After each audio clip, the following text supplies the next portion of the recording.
রাধে রাধে বন্ধুরা, আজ তোমাদের দেখাবো রসুন দিয়ে শিমের রেসিপি। তার জন্য আমি কড়াইয়ে তেল দিয়ে দিলাম, অনেকটা পরিমাণ তেল দিয়ে দিচ্ছি, গরম হচ্ছে। তেলটা দেখো ভালোভাবে গরম হয়ে গেছে। এই সময় আমি কাঁচা লঙ্কা চিড়ে ফোড়ন দিলাম, তারপরে দিয়ে দিচ্ছি কালো জিরে, কিছুটা নতুন আলু কেটে রেখেছিলাম সেগুলো ছেড়ে দিলাম। নাড়াচাড়া করে ঢেকে ঢেকে এটা ভাজা করব।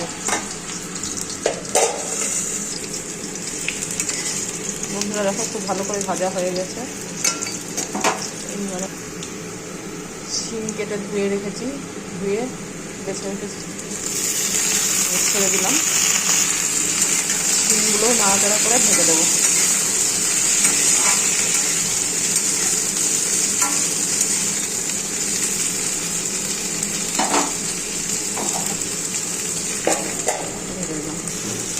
যে অল্প অল্প ভাজা হয়ে গেছে, বেশি ভাজবো না, তাও বেশি হয়ে গেল। অল্প অল্প করে ভাজা হবে, ভাজার গন্ধটা মরলেই হবে। তখন নুন হলুদ একটা বাটিতে নিয়ে জল গুলে দিয়ে দেবো। নুন হলুদ গুলে জলে দিয়ে দেবো।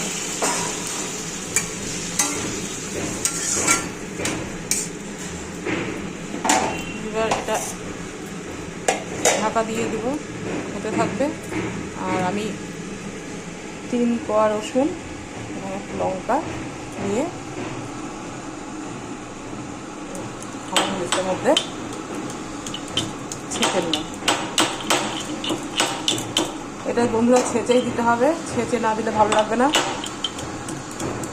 বাটা মশলা দিয়ে করতে পারো, কিন্তু ফ্লেভারটা সেরকম আসে না।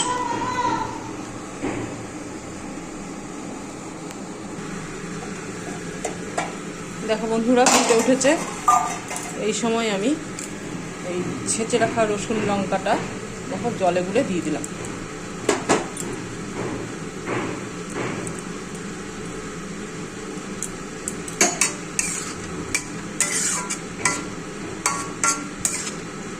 দিয়ে নেড়ে চেড়ে আবার ঢেকে দিলাম, সেদ্ধ হওয়া পর্যন্ত ওয়েট করব। এতে কিন্তু ছেঁচে দিলেই ভালো। আমি বারবার বলছি, বাটা রসুনের ফ্লেভারটা সেরকম হবে না।